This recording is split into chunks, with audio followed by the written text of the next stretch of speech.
करती है और सरकार आपकी वोट से बनती है। इसलिए आप इस वोट की ताकत आप अपने इस वोट को अपने हर दिल अजीज नेता माननीय बाबू सिंह कुशवाहा जी को दीजिए, उनके कहने पे दीजिए। जिस दिन आप अपने नेता को वोट देंगे तो आने वाले समय आपका होगा, क्योंकि समस्याएं आपकी हैं, समस्याएं आपकी हैं तो समाधान भी आपको करना होगा। समस्याएं हमारी और उन समस्याओं का समाधान करेगा अटल बिहारी, ऐसे संभव नहीं है। समस्याएं आपकी हैं तो समाधान भी आप ही को करना होगा। मुझे राहत इंदौरी साहब की 2 लाइनें याद आती हैं कि तूफानों से आंख मिलाओ, सैलाबों पर वार करो।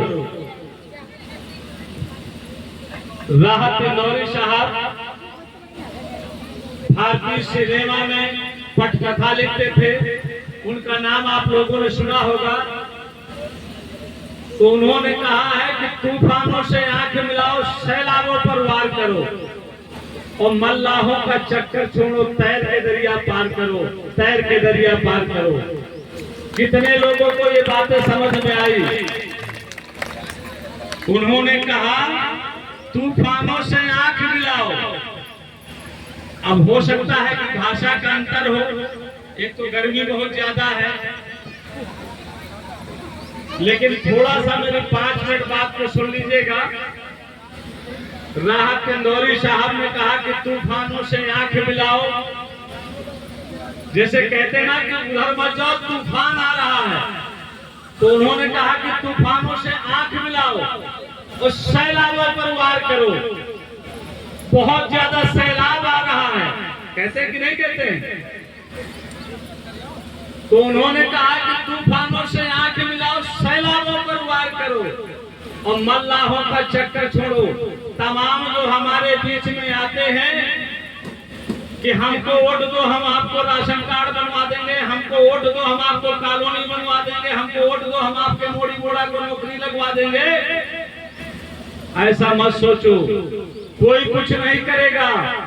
इसलिए उन्होंने कहा है कि मल्लाहों का चक्कर छोड़ो।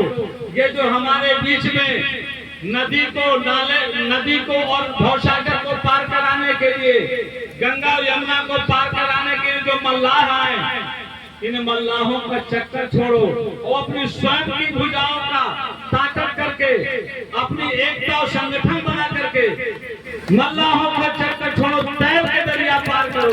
अपने संगठन के माध्यम से एकजुट होकर के आप अपने पार्टी को वोट दीजिए और अपनी सरकार बनाइए, तभी हमारा और हमारे समाज का भला होगा, इस 90% आबादी का भला होगा, वरना कभी भला होने वाला नहीं है।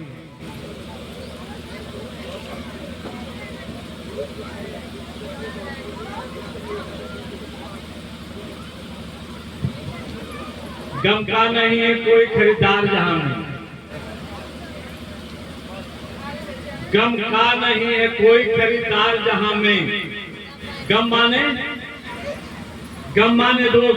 मैं लाइनें बोल जाऊंगा, आपको उसका अर्थ मतलब नहीं बताऊंगा तो सबको समझ में नहीं आएगा, इसलिए मैं थोड़ा सा बताना चाहता हूं। वैसे मुझे लगता है कि हमारी माताएं और बहनें सब पढ़ी लिखी हैं, समझ रही होंगी, लेकिन फिर भी मैं बता रहा हूं। गम माने दो और जहां माने संसार। गम का नहीं है कोई खरीदार जहां में। इस संसार में कोई भी गम को खरीदने वाला, दुख को खरीदने वाला नहीं है कि है? इस संसार में कोई भी गम को खरीदने वाला, दुख को खरीदने वाला नहीं है। गम का नहीं है कोई खरीदार जहां में, खुशियों का जहां में कोई बाजार नहीं है। इस संसार में कहीं भी खुशियों का बाजार नहीं है जहां से आप 10-20 किलो खरीद के ले आए। गम का नहीं है कोई खरीदार जहां में, खुशियों का जहां में कोई बाजार नहीं है। हर शख्स को है स्वर्ग में जाने की तमन्ना। हर आदमी चाहता है कि मैं और मेरा परिवार स्वर्ग जैसी जिंदगी जिए, लेकिन मैं आपसे जानना चाहता हूं, बगैर मरे कोई स्वर्ग पहुंचा है क्या? बगैर मरे किसी को स्वर्ग नहीं मिला है। कम का नहीं है कोई खरीदार जहाँ में, खुशियों का जहाँ में कोई बाजार नहीं है। हर शख्स को है स्वर्ग में जाने की तमन्ना, मरने को मगर कोई भी तैयार नहीं है, मरने को मगर कोई भी तैयार नहीं है। जब तक आप मरेंगे नहीं, जब तक आप संघर्ष नहीं करेंगे, मरने का तात्पर्य है संघर्ष।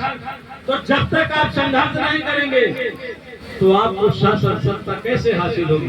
और जब आपको शासन सत्ता हासिल नहीं होगी तो आपके इन बच्चों को कैसे, नौनिहाल बच्चों को कैसे नौकरी मिलेगी?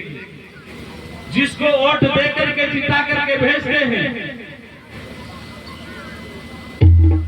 वही ये तय करता है कि आपके बच्चे पढ़ने लिखने के बाद नौकरी करेंगे या पकौड़े तलेंगे, क्योंकि ये लोकतंत्र है। जिसको सबसे ज्यादा वोट मिलता है वही गांव का प्रधान बनता है, जिसको सबसे ज्यादा वोट मिलता है वही जिला पंचायत सदस्य बनता है, जिसको सबसे ज्यादा वोट मिलता है वही आपके क्षेत्र का विधायक बनता है, और जिसको सबसे ज्यादा वोट जिले से मिलता है वही सांसद बनता है, और जिस पार्टी को सबसे ज्यादा विधायक चुन के जाते हैं वही प्रदेश में लखनऊ में सरकार बनाता है, और जिसके सबसे ज्यादा जिले से सांसद जीत के जाते हैं पूरे प्रदेश देश से